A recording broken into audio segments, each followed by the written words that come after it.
ದೇಶಕ್ಕೆ ಯೋಧ, ನಾಡಿಗೆ ರೈತ, ಬಾಳಿಗೆ ಗುರು ಒಬ್ಬ ತಾನೆ.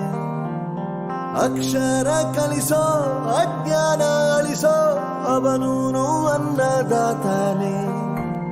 ತಪ್ಪು ಸರಿಯ ತಿದ್ದಿ ತಿಳಿ ಹೇಳಿ ಸಮಬುದ್ಧಿ, ನಮ್ಮ ಚಿತ್ತ ಶುದ್ಧಿಯಾಗೋ ಹಾದಿ. ಎಷ್ಟೇ ದೂರ ಹೋದ್ರೂ ಮರಿಬೇಡ ನಿನ್ನ ಬೇರು, ನಿನ್ನ ಸಾಧನೆಗೆಲ್ಲ ಇದುವೇ